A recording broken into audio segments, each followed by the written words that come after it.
Welcome to PACE Moments. Here, our experts and guests discuss many aspects of corporate finance and analytical models that will help make better, more informed business decisions possible in your organization. Hello, I'm Rafe Lawson, Executive Director of the Profitability Analytics Center of Excellence. And today I have the pleasure of interviewing Kip Crumweedy, owner of Crumweedy Research and Consulting. It's a firm that advises firms in the area of FP&A and strategic planning. Kip was the former Director of Research at the Institute of Management Accounting and has a lot of experience in this area. And today we're going to be talking about his area of passion right now, which is anything can be measured. And we'll see how that can be applied to profitability analytics, especially with regard to non-financial performance measures. So again, welcome, Kip. And I'd like to start off with this question. You're a proponent of anything can be measured, and some things just seem to be unmeasurable. How can anything really be measured? Yeah, well, thanks for having me, Rafe. This is my pleasure to talk about this. Yeah, I would start with two main points. Really, there should always be a purpose for a measurement, some decision to be made, or let's say you're a football team. Should we keep a football player on the team, or should we add more concessions? There's got to be a purpose to the measurement, and then the measure should reduce uncertainty somehow relating to the purpose of the measure. So for instance, ESPN came up with a quarterback's QBR rating as a way of measuring their impact on the game. And that has become an important way that teams assess whether to keep their high-paid quarterback on the team. Or maybe they measure a linebacker's number of tackles to know if he's worth keeping on. So there's got to be a purpose, and there's got to be, the measure should reduce uncertainty about your decision that you're trying to make. And ultimately, I mean, that's how we assess whether a measurement is good or not. It should meet that purpose and reduce uncertainty, or we could say increase our certainty about what is the right course of action. So now, how could anything really be measured sounds a little outlandish at first, because we're used to, in business, just, I mean, in accounting, for instance, we talk about intangibles, and, well, how can you measure goodwill or brand value or anything like that? The real key to this, because I was skeptical at first too, but as I've gotten into this, we often have to make inferences based on a small amount of observations. Okay, we never have enough data, for one thing, that we'd like. So we have to make observations and often make inferences from those. And along with that, there's basically three arguments that seem to be made that things can't be measured. It's either a misconception about what measurement is, it's the object of the measurement, the thing trying to be measured, and then the method of the measurement. So I'll just give a couple examples of how to address these kinds of arguments and how we can say, yeah, anything really can be measured. So first, the concept of measurement is often misunderstood. A lot of times we think it has to be an exact point value of something, but instead, I'd like to propose that we think of measurement as a quantitatively expressed reduction in uncertainty based on observation. So kind of in other words, if it can be measured, if it can be observed, it can be measured. The second argument was the object of measurement. The thing being measured is often not very well defined. So if you're not sure how to measure something, the key question should be, okay, what would more or less of it look like? And if you can't articulate that, then you don't really know what you're measuring, and you got to think about it some more and really articulate, okay, what would this look like? And that's often what doesn't happen. And then kind of along that, the third main argument or issue is measurement is really much broader than traditionally thought. It doesn't have to necessarily be based on data from some data source. As I said earlier, it can be based on observation. And again, if it can be observed, it can be measured. And anything that can be measured can be modeled and used to make a forecast, let's say. Well, thanks. So just as a follow-up question, in this COVID day and age, how can a company make a forecast when the future is so uncertain? Yeah, and this, just when you think you don't have to address COVID issues any longer, it keeps coming back even more so. Yeah, so what are leading indicators of success? Or what are leading indicators that a certain business will take off or is really going to hit skids in the near future? In the early days of COVID, well, I should say, as in the first time we thought we were over the hump with COVID last year, travel and catering and restaurants started looking at like Uber volume. You know, more people traveling by Uber was often an indicator that people are traveling more, getting out more, restrictions easing, they're going to be eating out more. So you might have to expand what you're looking at and look for any leading indicators that can help tell you that things are going to maybe be a business increase, more demand or less demand. If you're a healthcare provider, so much of healthcare has been just healthcare resources has been gobbled up by treating COVID cases, that people who need elective surgery, which often is really important and needed, but they can't get those surgeries because doctors aren't available. So I mean, they're looking at, okay, what's the occupancy due to COVID and how many are in IC units? I mean, those kinds of indicators, which are really sad to watch and see how they keep getting worse. But those are indicators that we need to look at for, and there's going to be different ones. It's going to be different probably for each business. Thanks. So here at PACE, we have what we call our Profitability Analytics Framework, and it's based on a holistic consideration of revenue, cost, and investment management. Mm-hmm. So I'd like to ask you some questions related to that. And first of all, can you maybe give me an example related to how this would relate to developing a revenue model? Yeah, and kind of going back to COVID, I mean, it can be hard to predict revenue when past data is no longer valid. Things have changed in consumer demand or restrictions, and there's often not even any past data. You might have a new product you've developed that has all of a sudden become in demand because of COVID, whatever. So let's say you're trying to build a revenue model for, I like to use an example of electric vehicles, because that is really an interesting industry right now, and demand for electric vehicles keeps increasing, and there's just so much related to it. So let's say you're trying to build a revenue model for electric vehicle manufacturer, Tesla or whatever, and one way we can build a revenue model is, first of all, to divide up demand, break it out into more predictable demand and more contingent demand.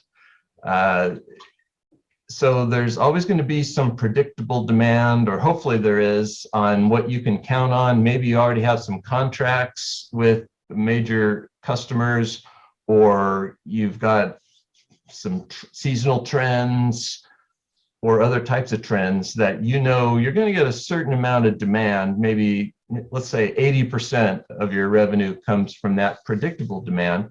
Well, you can build a model based on different leading indicators and consumer behaviors, let's say, for that. But then you've got this contingent demand that could be a lot if certain things happen, could be zero or low if other things happen. So like, I mean, it could be for electric vehicle, I'll just say EV manufacturer, increasing gas prices help demand for electric vehicles, but how much are they going to increase? And as we know, they fluctuate so much. So how do you build that into a model? Or the number of charging stations available is a really big deal as far as demand for EVs, because people are still kind of fuzzy on, am I going to be able to charge my car on my long trip? Because I don't see a lot of these charging stations around like I see gas stations. I mean, what are competing companies doing? All the major automakers have gone full steam into electric vehicles one way or another. There haven't really been any huge successes yet, but that could very much happen. So I guess point is, it can be hard to measure items for the revenue model, especially for those that are contingent on other things happening. So what we might do, let's take increasing gas prices, for instance. If I'm an EV manufacturer, I could see, okay, if all of a sudden gas prices get really high, then that's going to take demand for EVs to a whole new level. I got to be ready for that. On the other hand, if gas prices kind of hold steady or even kind of low like they were in times last year, then people aren't quite as interested in EVs, and that could actually hurt demand. So we might use scenario planning and say, okay, I can see 2 or 3 scenarios here of low gas prices, similar gas prices for what we're having now, or high gas prices.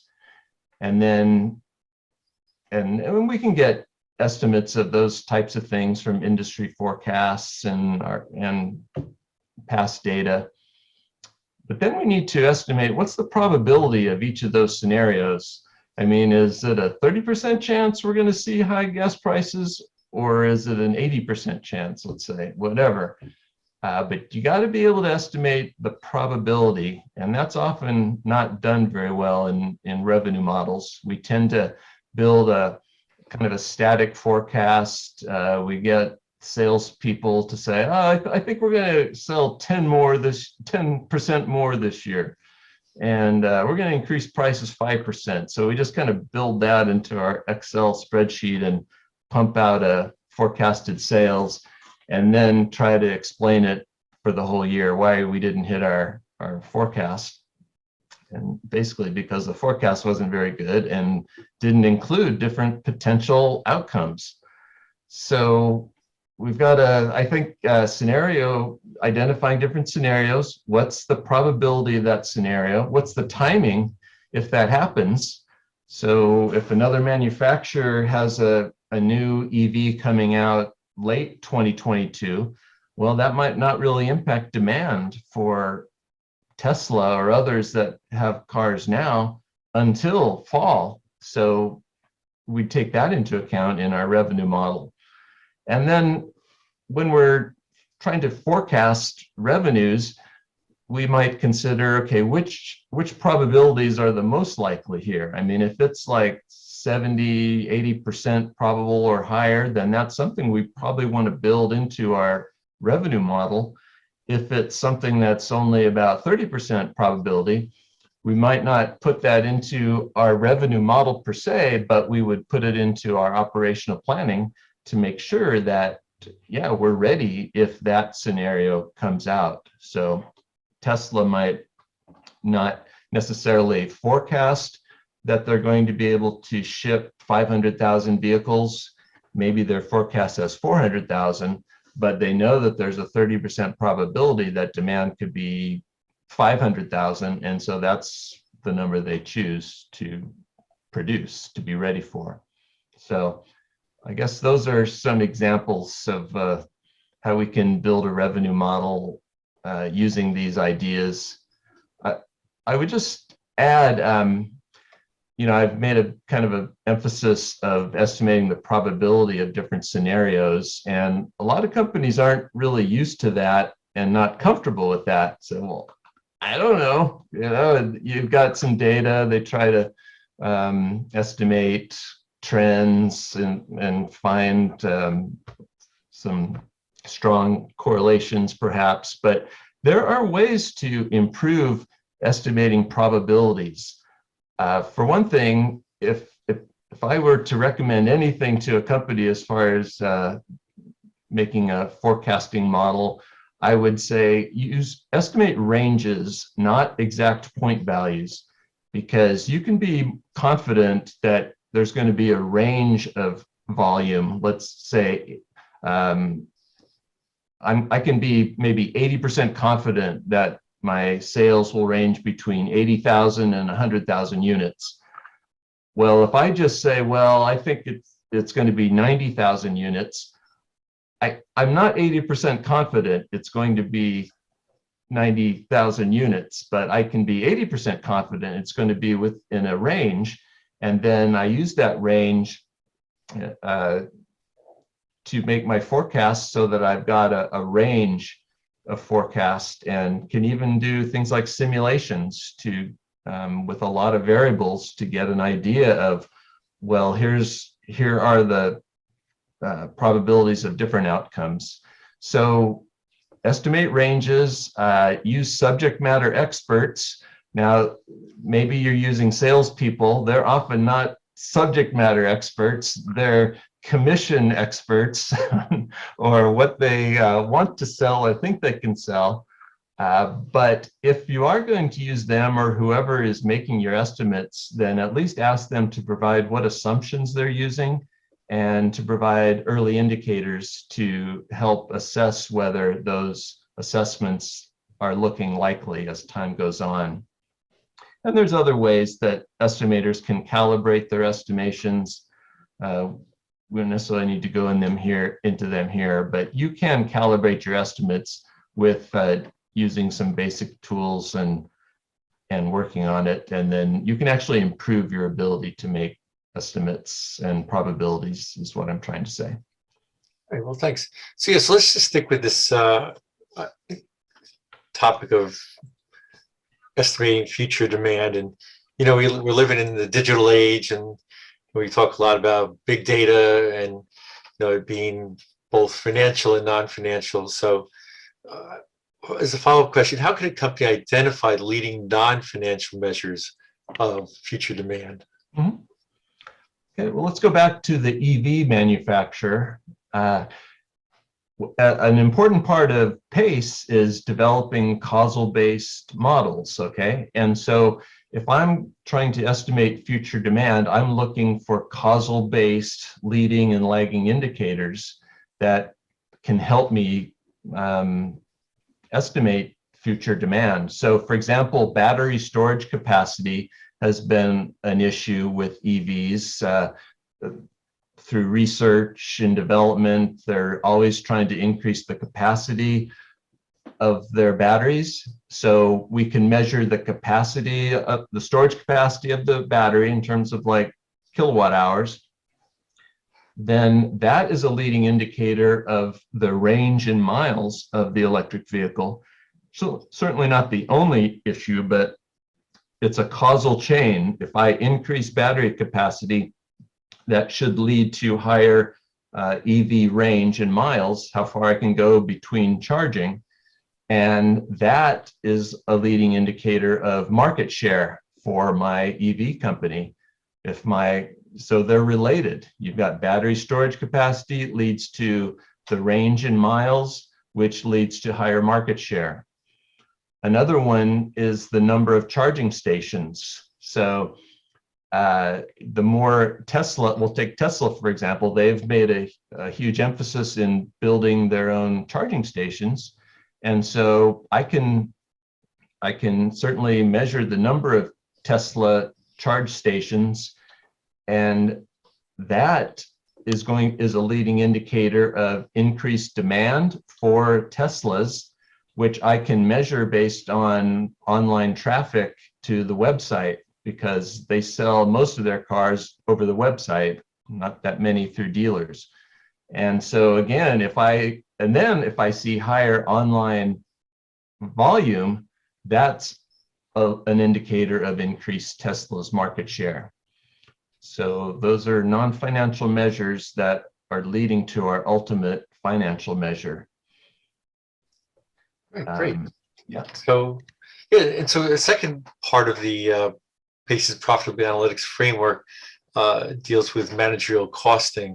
Mm-hmm. And this is an area that a lot of companies struggle with to do well. And I'm wondering if you could maybe give an example or some examples of applying this concept of anything can be measured to the area of managerial costing. First, I'd just like to repeat the term managerial costing, because it's just not done very much. It's certainly not done very well. And I say that as a former person trying to do costing for companies. But let's say we want to estimate the cost of labor shortage due to COVID. All right. Now, a big part of managerial costing is building a causal-based model that can help us determine either the impact of cost or future outcomes, what costs will be, or different types of costs for that matter. So if anything that can be observed can be measured, we could ask ourselves, well, what would higher costs associated with COVID-related labor shortages look like? So first I'd say I would look at, well, who is out due to COVID versus other illnesses or other time off, okay? So, but that's usually something we can observe. Companies tend to know, I think, how many people are out because of COVID. They usually tell them, and they tell them to stay home for 2 weeks and that kind of thing. So then once we know who's out due to COVID, then we can start observing things like, do we see lower output? Are we seeing fewer workers on the floor? Are we seeing more customer calls going to voicemail? Are we seeing lost sales? Again, we identify things we can observe, and then since managerial costing is about building a causal-based model based on operational metrics, then once we observe changes in different operational metrics due to COVID, we should be able to plug it into our model and estimate costs of, in this case, labor shortages due to COVID. So that would be one example I'd throw out. Great, and I do definitely appreciate that reference to causal models, because again, many companies base their managerial costing on models that don't incorporate that kind of concept and lead to results that are not very accurate. And as you said, they need to be based on an operational understanding of the organization. Yeah. So the final part of the profitability analytics model deals with investment management. And I wonder if you could give an example related to resource consumption and investment management. Mm-hmm. Yeah, so I know of a story of the federal government, the CIOs were trying to measure IT security because they were having security issues, and they were looking at investing a lot of money into a new IT security system. But they didn't really know what they meant by IT security. They said, yeah, we want to improve IT security. So the facilitator asked, well, what do you mean by IT security? Everyone had a different opinion of what that would be. And they said, well, how do you even measure it now? Well, we look at the number of desktops that have the security software loaded and training hours and things like that. So it really, the facilitator realized, so you don't actually measure IT security, you just measure some inputs into IT security. And essentially that was it. So the point of that story is when you're going to make a resource investment or some investment in whether it's a new machine or a new factory or purchase a new company or whatever, I mean, we have to really identify what are we hoping to accomplish with this investment. Like in the IT security, we're hoping to improve IT security with this investment. Or maybe it's a whole new information system and you're evaluating different vendors. Well, we want to improve our information system quality. Well, that means you have to define it and measure it somehow. And that's where these anything can be measured concepts come into play. For instance, there's at least 3 questions I think that should be asked. One is, what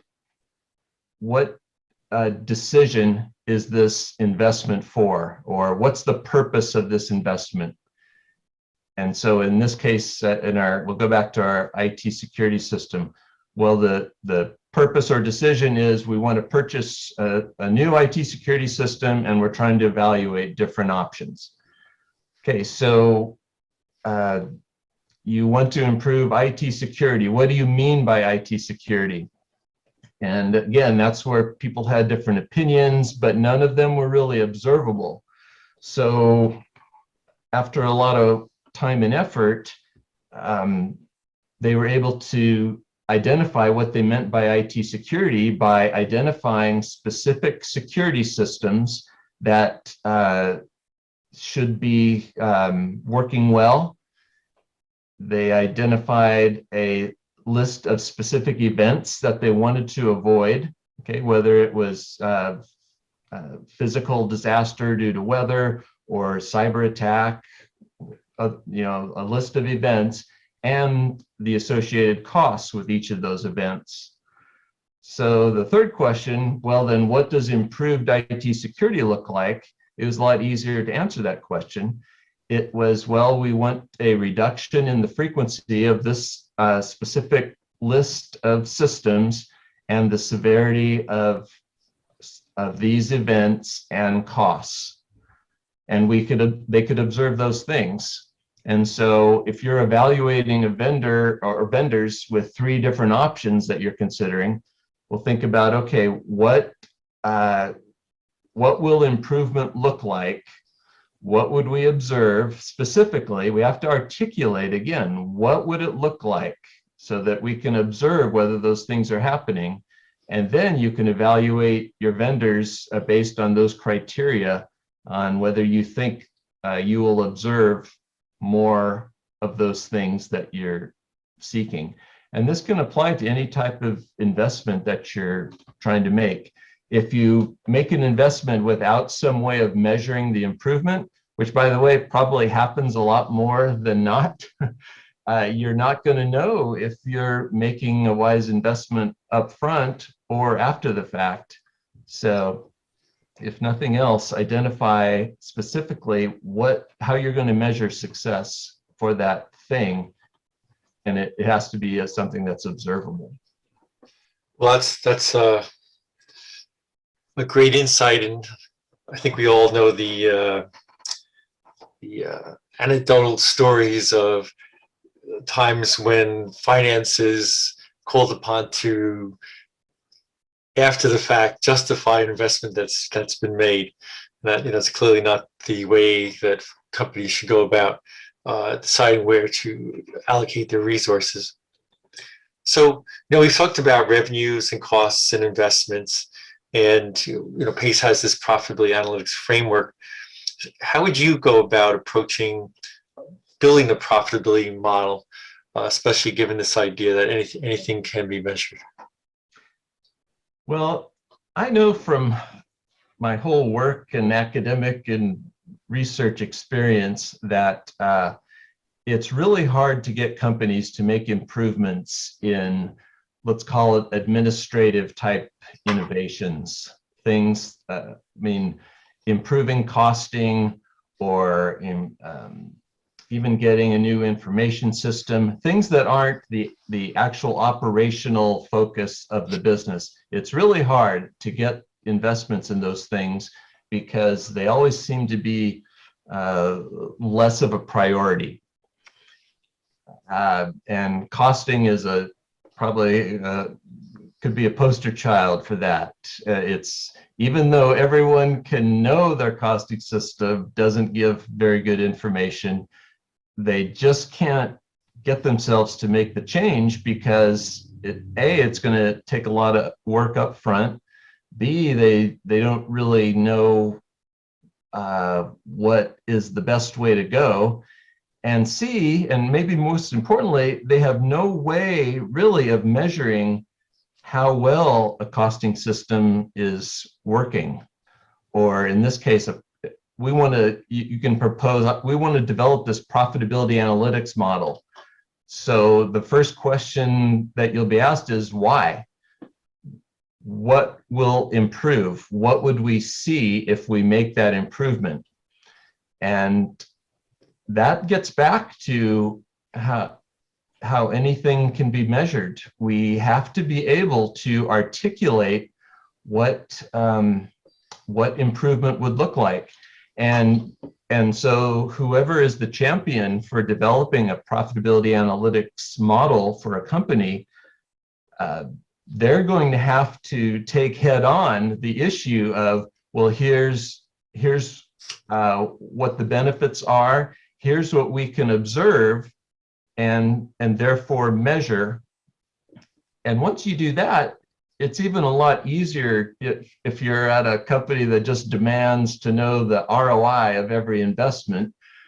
You can actually build a good estimate for an ROI, even if it's for something like an improved cost system or a new profitability analytics model, if you're able to identify what things will be better, what will improve.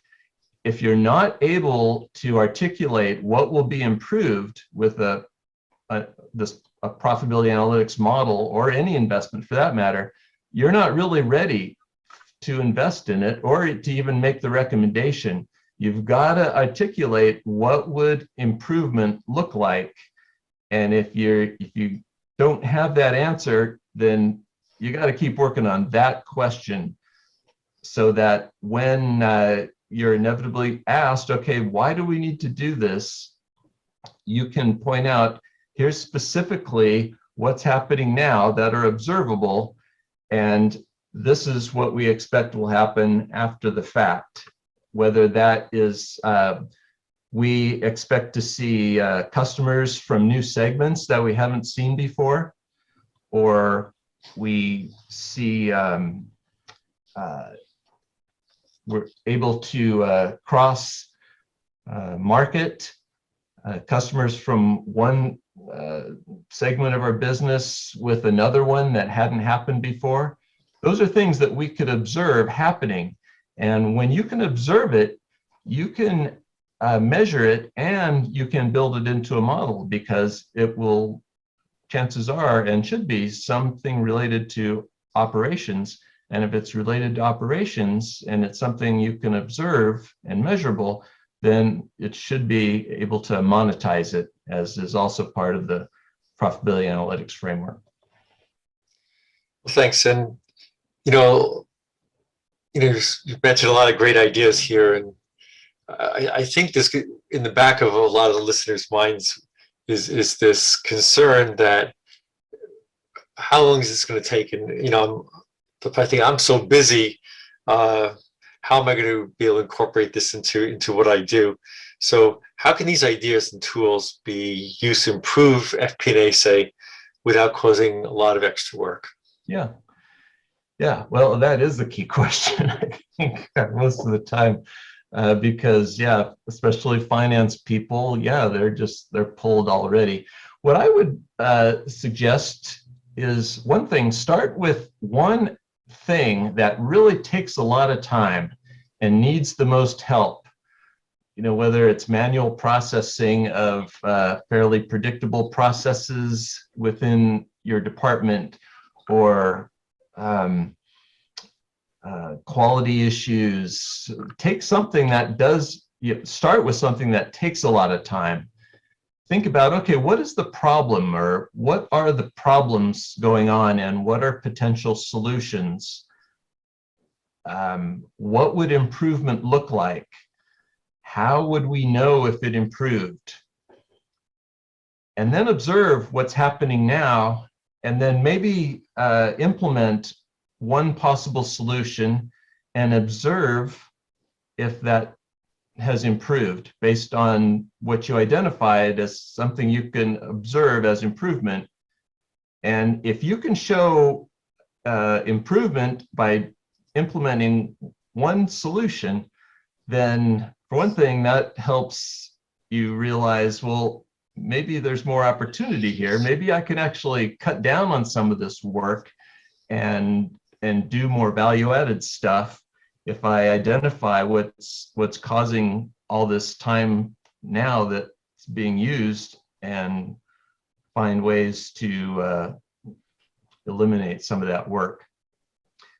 I would also add, whatever method you try to get commitment within the organization, especially for prediction and modeling and forecasting. It's got to be a team sport. All right. The finance department should not be like the lead only and kind of the chief cook and bottle washer of forecasting, because it's doomed to fail. It should be intricately entwined with the strategy of the company, so that the things you are forecasting are the key success indicators for your strategy, and vice versa.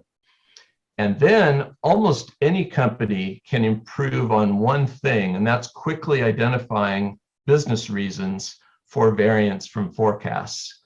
One thing that finance, especially CFOs, spend a lot of time doing is trying to explain variance from forecasts, maybe at the end of a quarter or at the end of a year, but not really identifying the business reasons for it. So you could say, well, our unit volume was down 10%. That isn't a business reason. Why was business volume down 10%? Well, there was a COVID issue at the port. We couldn't ship 10% of our volume, and therefore, if it doesn't get on the ship, then it's not considered a sale yet. So anyway, that's a business reason. If we can identify the business reasons for these variances, we're going to save a lot of time and energy just wasting time on explaining variances that aren't really good business reasons. And it'll help us focus on maybe addressing those business reasons so that we don't have such big variances from forecast. That's great. You touched on the need for the FP&A and the finance function to work with others within the organization, and that's consistent with our vision of the finance function changing to become viewed as a strategic business partner within their organization, and that is so critical for organizations and the finance function to succeed going forward. But so thank you, Kip. This has been a very interesting discussion. I want to thank our listeners for listening to this podcast. For more information on this and other topics, check out our other podcasts, follow the Profitability Analytics Center of Excellence on LinkedIn, and visit PACE on the web at profitability-analytics.org.